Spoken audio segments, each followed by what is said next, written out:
우리 기독교는 기적을 믿는 종교입니다.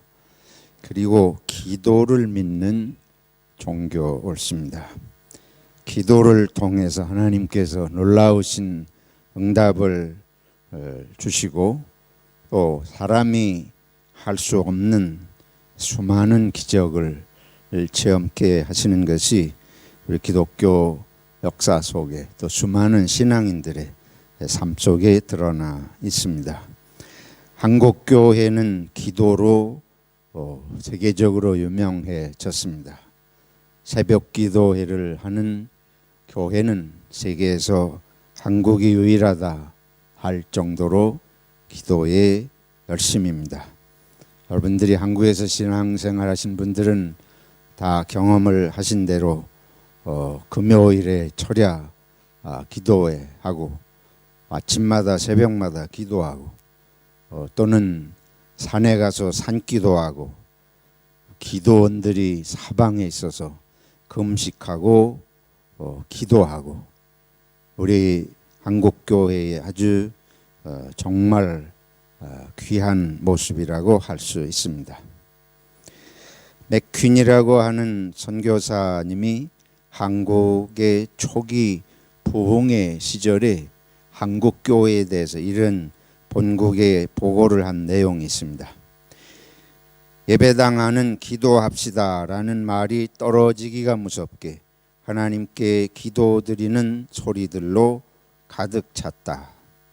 예배당 안에 있는 교인들은 거의 모두가 큰 소리로 기도를 드리고 있었다.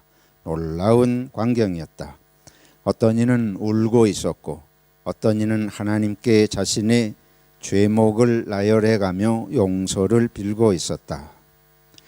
모두가 성령 충만을 간구하고 있었다. 많은 소리가 있었음에도 전혀 혼란스럽지 않았다. 모두가 일사불란했고 완전한 조화를 이루었다. 그러면서 이제 한국교회의 뜨거운 소리를 내서 하는 기도, 우리가 통성기도라고 그러죠.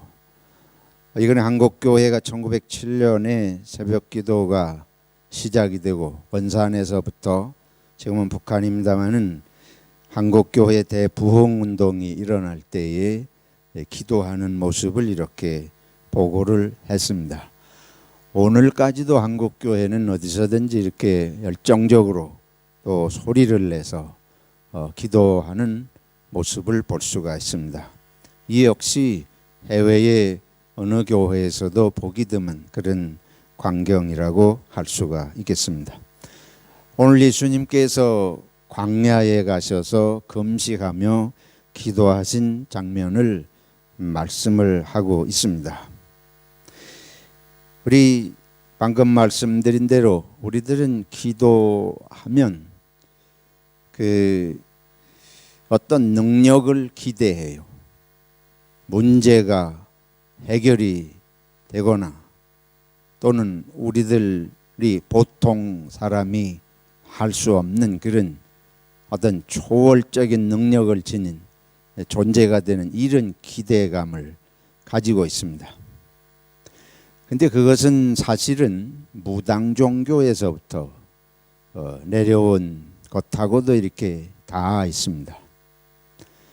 무당이 신기를 받으려고 하면 밤중에 산에 가서 두려움을 무릅쓰고 공동묘지 같은데 가고 산에 가가지고 기도하는 거예요. 밤을 새워서 무당들이 기도합니다. 그 사람들이 가짜 무당 빼고 진짜 무당이다 하면 그것도 권영되는 것이 아닙니다.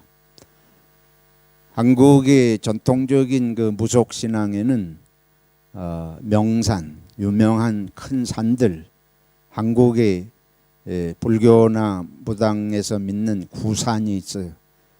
그 9개의 명산에는 전부 대단한 신령들이 있다. 한국은 그렇잖아요.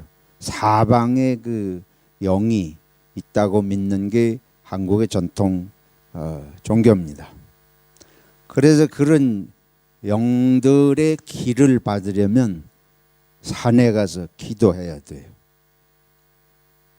또 가정주부들은, 이 어머니들은 매일 아침마다 정화수를 떠놓고 우리가 깨끗한 물을 한 사발 떠서 부뚜막에 가마솥 옆이나 뭐 거기다 놓고 아침에 군대 간 자식을 위해서 빌고 자식들 가족들을 위해서 이렇게 또 일들이 되기를 위해서 비는데, 그거는 그 조왕신이라는 복의 그런 신을 믿으면서 아침마다 기도를 하는 것입니다.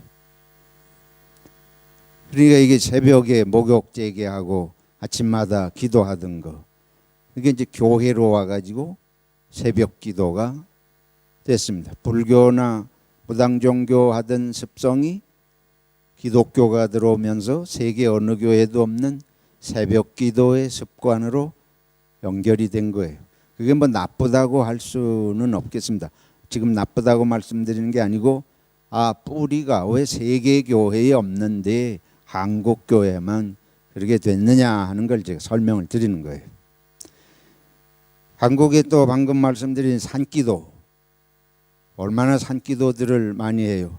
한국의 북한산이나 삼각산에 가면 밤새도록 시끄럽습니다.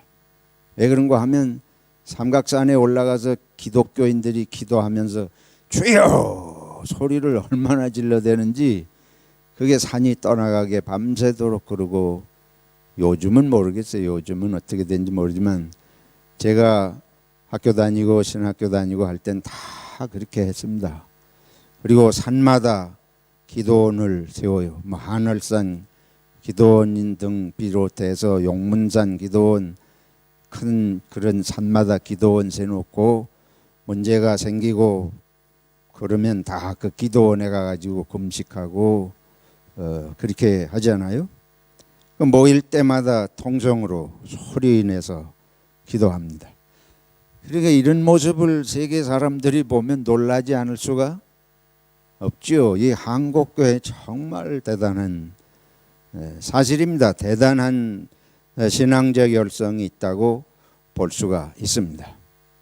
근데 지금 말씀드린 대로 우리 기독교는 기적을 믿습니다. 기도의 응답을 믿습니다. 그러니까 열심히 기도하고 하나님께 부르짖고 산에 기도하고 금식 기도하고, 그래서 영역을 또 받아가지고, 부흥사들은 뭐 40일씩 20일씩 금식 기도 안 했다는 사람들이 없어요. 그게 이제 무당들이 산기도하면서 영역을 받는다는 이런 개념이 저절로 우리 민족 전체의 문화 속에 그게 배어 있으니까 그게 자연스러운 거예요. 이상하게 뭐 생각할 일이 없어요. 그런데 이게 이제 한국 교회의 기도 개념이 한쪽으로 편중되는 문제를 제가 지적하려고 하는 것입니다.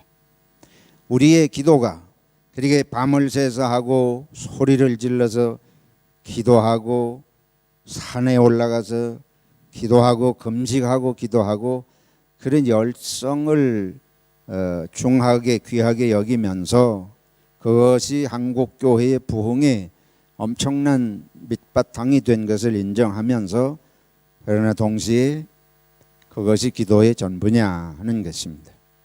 그것이 기도의 근본적인 목적이냐, 그것이 우리의 종교생활의 신앙생활의 기독교인이 된 것의 궁극적인 목적이냐 하는 것을 짚어볼 필요가 있다고 하는 것입니다.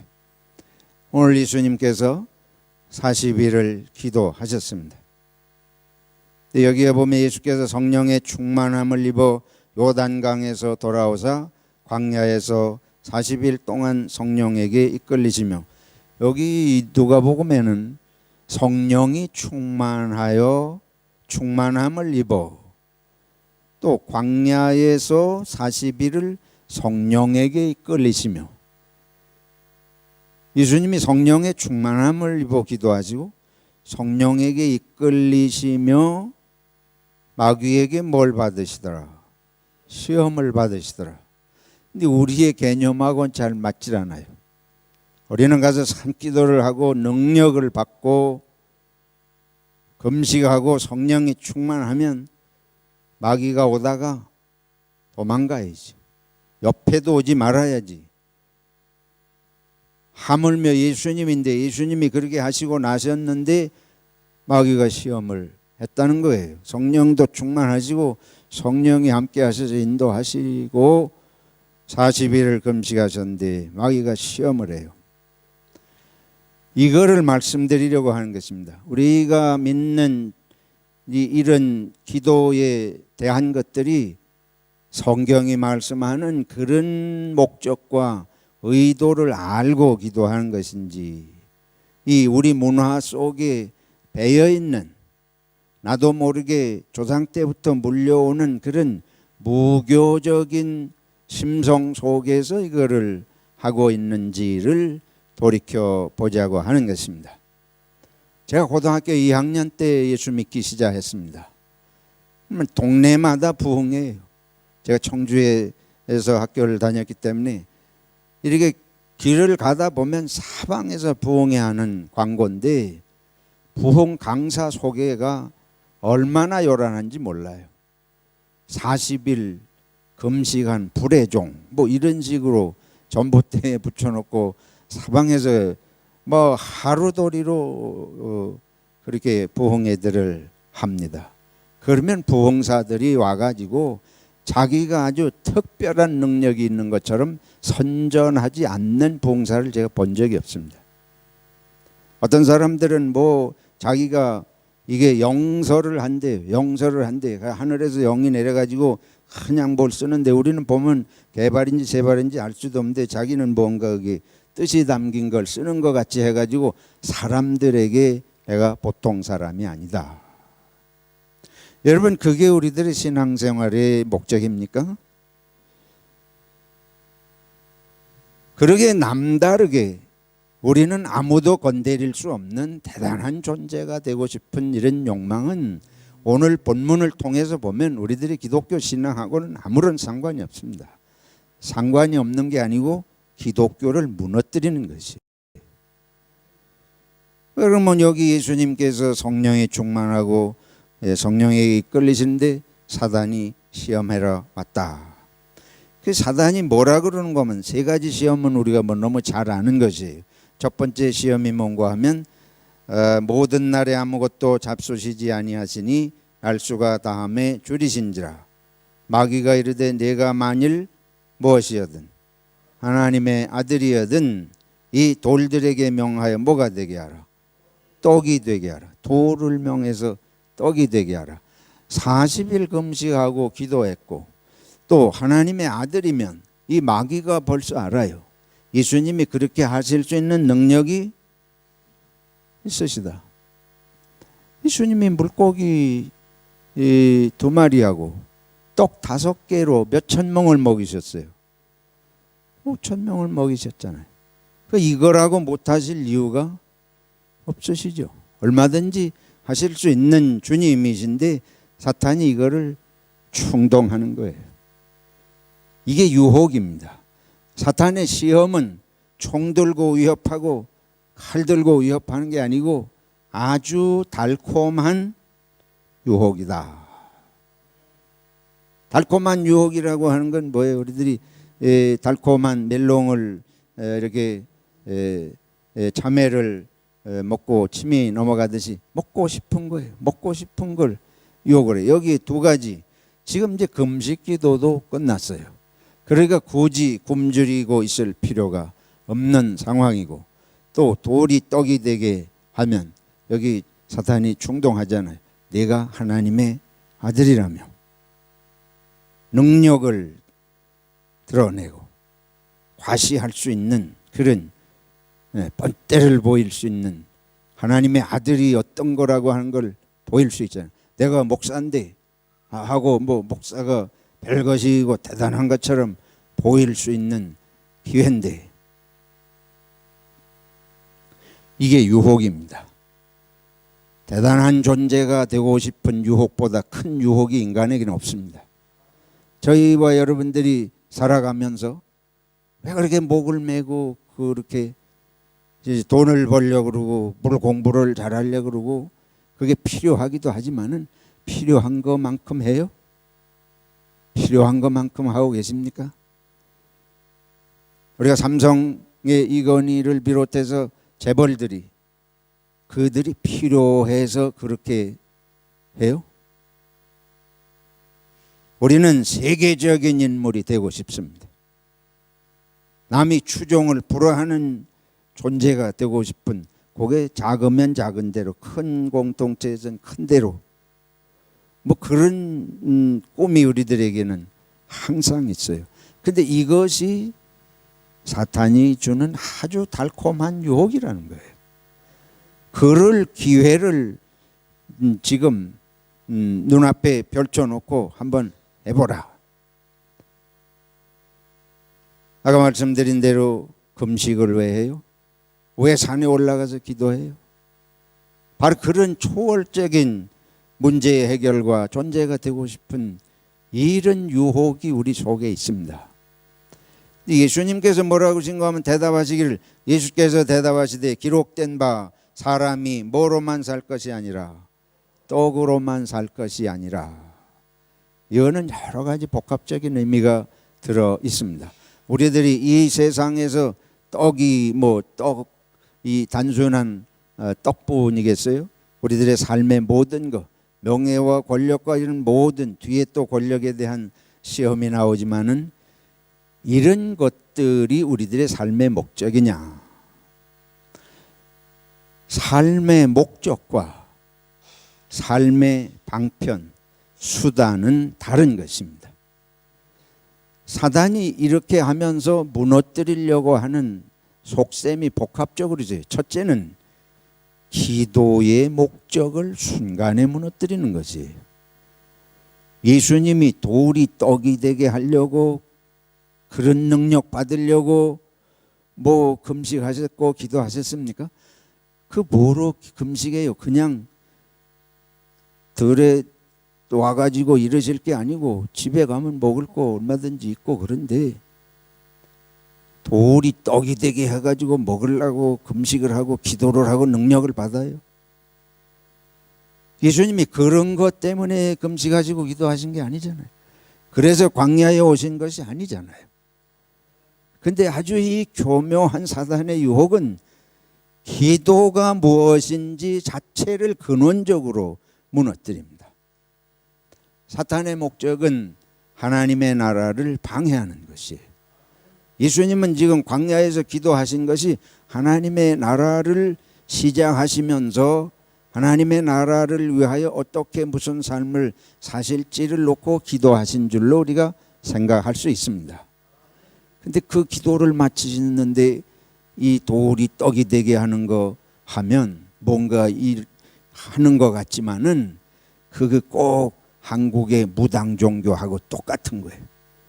기도의 목적이 없이 자기 소원을 이루고 자기가 특별한 존재가 되는 이 소원 성취의 기독교로 아주 전락이 되고 말아요. 거기는 공동체 의식도 없고 하나님의 나라가 없고 내 소원, 내 배고픔을 채우고 그런 것을 위해서라면 무엇이든지 능력이 있으면 다 써먹을 수 있는 이런 존재가 되는 것입니다. 그러고 보세요. 돌이 왜 떡이 돼야 돼요? 떡이라고 하는 거는 말 한마디로 돌이 떡이 되게 하라. 그러면 안 됩니다. 떡 만드는 게 얼마나 힘들어요? 농부가 떡을 만들려면 봄에부터 벌써 땅을 갈아엎고 씨를 뿌리고 잡초를 뽑아주고 가물어서 비가 안 오면 땡볕에 물을 지고 나가서 물을 줘야 되고 벌레가 생기면 잡아줘야 되고 폭풍우가 불고 하면은 그거를 쓰러질까 봐 대를 세워서 이렇게 잡아매줘야 되고, 떡이 거저 나오지 않습니다.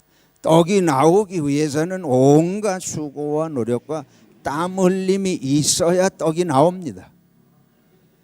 온 세상이 다 누구든지 땀 흘려서 떡을 만드는 거예요. 장사하는 사람은 밤에 남이 잘 때에 가가지고 여러분 제가 사촌 형이 한번 무슨 그 시골에서 이 생물이라고 그러죠. 그죠? 야채 같은 거, 배추 같은 거 한밤중에 그걸 트럭에다가 밭 자체를 사가지고 그걸 다 뽑아서 싣고는 한밤중에 서울로 올라가요. 용산 그쪽에 가가지고 야채만 파는데 그냥 트럭째 팔고 뭐 이런 거 하는 사람들이 또 있습니다. 그 사람들은 잠도 못 자요. 남이 놀 때 놀지 못해요. 장사하는 사람들 그게 쉬운 것이 아니에요. 식당 하는 분들이 얼마나 밤을 새고 노력하고 애써서 합니까? 떡이 그냥 나오지 않습니다. 근데 예수님께서 우리가 기도만 하면 하늘의 능력만 받으면 그냥 돌이 떡이 되게 한다. 우리가 이런 환상을 가지고 종교 생활을 한다면, 신앙 생활을 한다면 그건 하나님의 나라 목적하고 아무것도 맞지가 않아요. 그러면 사람들이 전부 할 일 안 하고 수고 안 하고 전부 예수 이름으로 해달라 그럴 거 아니에요. 예수 이름으로만 부르면 뭐가 다 되는 줄 알고, 예수 이름으로 명하노니 뭐 이런 소리만 질러대면 다 되는 줄 알면 착각입니다. 그거는 무당 종교지 기독교가 아닌 것이 옳습니다. 예수님께서 그러기 때문에 예수님은 진짜 하나님의 아들이고, 이게 뭐 가짜로 영을 받아가지고 신의 능력이나 받아서 이렇게 모든 걸 쉽게 해먹으려고 하는 이런 정신 가지고라면 마귀가 하지 말래도 하실 거예요. 이거 예수님은 이 마귀의 유혹을 그냥 물리치지 않으실 수가 없어요. 진짜 하나님의 아들이고 우리를 참으로 지으신 사랑의 주님이시기 때문에 어째서 그렇게 모든 걸 공짜로 하려고 그러느냐. 신앙이 공짜 정신을 키우는 것이냐.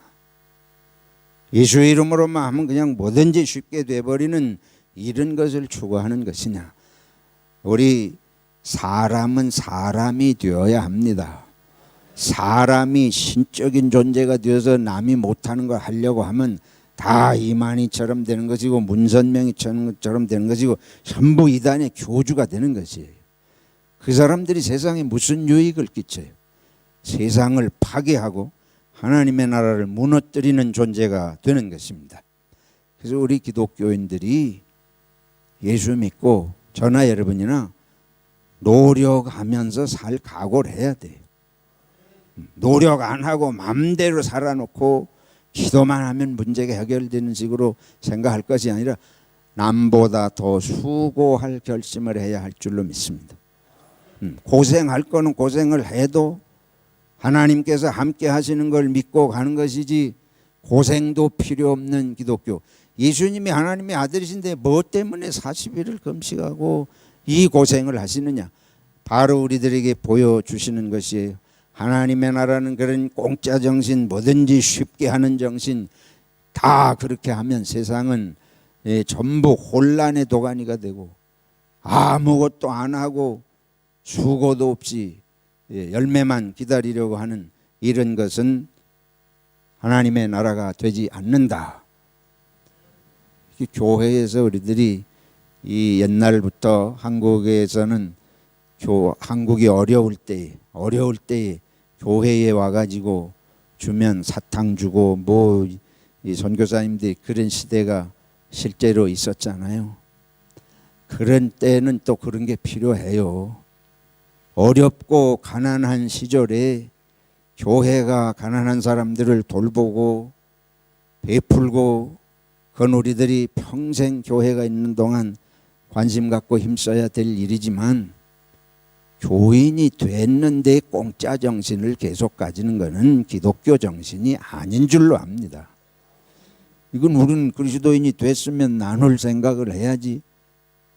근데 계속 받을 생각만 하면 이거는 성경의 정신을 바로 알지 못하는 것이. 제가 지난주일에도 말씀을 드렸습니다. 작은 교회 오니까 2% 부족하다. 그 생각을 그 사람이 나이가 60이 다 돼 보이는데 내가 볼 때 아직 그 생각을 가지고 살면 얼마 세월을 더 살는지 모르지만 여전히 교회에 부족한 거, 이 교회에 없는 거 가지고 내가 마음이 안 차고 그거 더 있는 교회 생각하고 세월이 아깝잖아요. 내 남은 세월을 내가 부족한 데를 어떻게 채울 수 있을지를 생각하는 것이 보람 있는 삶이 아닐까요? 우리의 생각을 바꿔 먹을 수 있기를 축원합니다. 그리스도인들은 세상에 나아가서 부족한 것이 아니고 하나님의 은혜가 넘치는 것을 증거할 수 있는 확신이 있어야 됩니다. 내가 이게 돌이 떡이 되게 하는 거 해보라. 그런데 사람이 떡으로만 살 것이 아니다. 그 말 속에는 내가 이거 돌이 떡이 되게 해서 먹지 않아도 안 죽는다. 죽어도 하나님의 뜻이 더 중요한 걸 말씀하고 있습니다. 우리들이 그 생각을 해야 돼. 나는 내가 줄여도 40일 금식기도 했더니 돌이 떡이 되게 하는데 내가 한번 그렇게 하고 나면 사람들이 전부 그런 기독교를 바라고 모여들어서 그 생각하고 살 거 아니에요? 내가 지금 줄이더라도 내가 능력을 보이지 않더라도 예수님이 오신 목적이 있는데, 예수님의 기도의 목적은 하나님의 나라를 이루고자 하시는 것인데 그걸 생각해야지. 저와 여러분들이 그런 유혹을 많이 받아요. 그리고 저도 부지불식간에 이런 사단의 시험에 얼마나 많이 넘어가는지 알 수 없어요. 내가 이기적이거든요. 내중심적이거든요. 그러니까 뭐든지 이 교회의 유익을 위하고 하나님의 나라의 유익을 생각하기 전에 뭐가 먼저 생각되는 거면 내가 어떻게 보일까? 그거 내가 어떻게 보일까 하면 넘어가는 거예요. 뭐 여지 없습니다. 그 다음에 나오는 행동은 하나님의 나라를 위한 것이 아니고 하나님이 돌이 떡이 되게 하는 그런 하나님이 아니고 내가 하나님의 이름으로 돌이 떡이 되라 이게 아니고 내가 하나님의 은혜 아래서 줄여도 주님 하나님의 뜻을 내가 이루기 위해서 온 것이지 내 능력 받아서 하나님의 이름을 써먹으려고 온 것이 아니다. 그 말씀을 하시는 거 아닙니까? 우리가 그런 믿음으로 성장해 가야 할 줄로 믿습니다. 여기 두 번째, 세 번째 시험 다 마찬가지예요. 천하만국을 보이면서 나한테 절하면 이게 다 내 것이 된다. 모든 권위와 그 영광을 내가 내게 주겠다. 이러면서 하는데 아니 온 세상을 지배해서 뭐 하려고 그래? 내 마음도 제대로 못 다스리고 내 식구도 내 마음대로 안 되는데 뭘 다스리는 게 뭐가 필요해? 그 영광이 다 허영입니다. 우리가 신앙을 허황된 생각을 부추기는 신앙은 기독교 신앙이 아닙니다. 예수님은 그래서 이걸 하나씩 다 거부하시는 거예요. 근데 우리 한국교회가 저와 여러분들이 빠져있는 함정이 이거예요. 우리는 허황된 꿈을 꾸고 살아요. 늘 말씀드립니다. 출세하는 거, 성공하는 거. 출세하고 성공하지 않아도 먹고 살 수 있습니다. 그래도 이름을 날려야지. 이름 날려서 뭐하겠어. 우리가 선한 영향력을 미쳐야지. 내가 그렇게 한다고 이름을 날리고 커진다고 선한 영향력이 미쳐요? 예수님이 이렇게 한다고 돌이 떡이 되게 하면 그게 영향력을 미치는 것이겠습니까? 그걸 안 해야 영향력을 미치는 거예요. 이 진정한 세계는 사람들이 겉으로 호응하는 것 같다고 해서 거기에 영향이 있는 것이 아니었습니다. 영적인 하나님의 나라의 참된 영향력이라고 하는 것은 예수님 십자가에서 그냥 못 내려오시고 어떻게 하셨어요? 죽으셨잖아요. 그런데 오늘날 그것 때문에 기독교가 존재하지 않습니까? 우리가 환상을 벗어나야 돼요. 사람을 이렇게 허황되게 부추기는 것에 들떠가지고 인생을 낭비하지 않으시기를 축원합니다. 우리는 조용히 예수님이 인도하시는 걸 믿고 한 발짝씩 가면 돼요. 다만 부족한 것은 내가 사랑하지 못하고 베풀고 희생하지 못하는 것이 하나님의 영향력을 드러내지 못하게 하는 내 속에 있는 것이지, 내가 뭐 이름이 없어가지고 세상 사람들이 알아주지 않고 인기가 없어서 영향을 못 미친다, 그거는 다 어리석은 사단의 유혹입니다. 사단이 유혹을 자꾸만 높은 데 가가지고 이 천사가 떠받드는 것도 마찬가지. 그것도 자기 과시의 욕망인데 그거를 유혹을 해. 그거를 마음을 흔들어 가지고 무너뜨리려고 하는 이런 것들을 우리가 생각하면서 우리의 기도의 목적, 우리의 신앙생활의 목적, 그거는 이렇게 천하만국이 되고 돌이 떡이 되게 하는 게 아니고 그걸 거부하는 게 기도의 능력입니다. 이 신앙생활의 목적은 그런 생각을 품고 세상 사람이 살잖아요. 근데 그리스도를 알면 그걸 부인할 수 있는 마음이 생겼으면 제대로 성령의 역사인 줄로 믿습니다. 그래서 허풍선이 같이 이렇게 마음이 부풀면 안 돼요. 남의 마음도 부풀리지 말아요. 부풀리는 건 다 사기꾼이에요. 사람 마음 부풀리는 건 전부 사기꾼입니다. 정치가들이 얼마나 사람을 부풀려요. 여러분, 정치가 치고 거짓말 안 하는 사람이 없습니다. 왜 그래? 사람의 마음을 사기 위해서.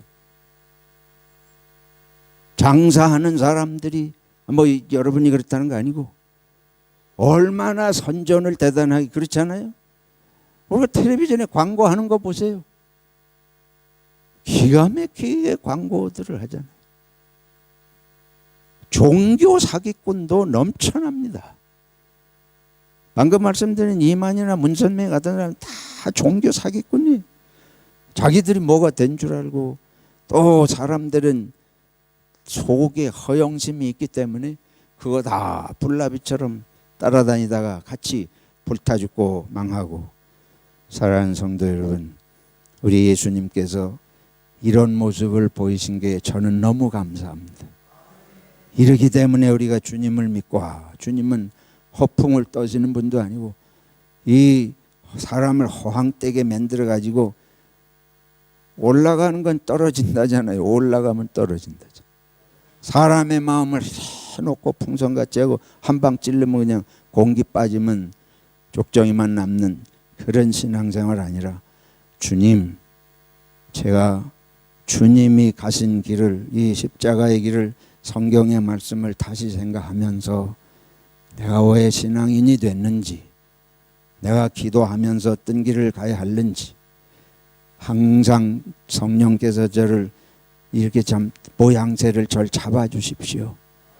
주님의 나라를 위해서 나를 희생하고 낮은 마음으로 섬길 수 있는 마음도 내 속에 자꾸 키워 주시옵소서. 우리 이렇게 기도해야 됩니다. 이제 결론적으로 다시 한번 여러분들이 이와 같이 하면 여기에 나중에 뭐라 그러십니까? 주님, 예수께서 대답하여 이르시되 주 너의 하나님을 뭐 하지 말라, 시험하지 말라. 하나님 시험하지 않고 하나님 믿고 의지하고 순종하면, 제가 확실히 성경을 근거로 말씀드립니다. 주님이 함께 하십니다. 주님이 보호하십니다. 그걸 믿고 그냥 한 발걸음 한 발걸음 가세요. 주위 사람이 몰라준다 그래서 부하내동할 것이 전혀 없는 침착한 신앙인들이 되시고 마귀의 유혹을 물리쳐서 본을 보이시기를 축원합니다. 기도하겠습니다. 하나님 아버지, 우리의 마음에 얼마나 많은 허황된 생각과 욕망이 있는지 주님께서 아십니다. 성령께서 도와주시어서 우리 예수님이 본을 보이신 대로 아버지, 작은 발걸음으로 주님의 뒤를 따라가는 것을 감사하며 갈 수 있게 도와주시옵소서. 우리 가정을 붙들어 주시고 우리 자녀들을 붙들어 주시고, 하나님, 가다가 이런 사단의 유혹에 빠져들지 않도록 도와주시옵소서. 우리와 함께 하시고 축복하실 걸 믿사오며 예수님의 이름으로 기도하옵나이다. 아멘.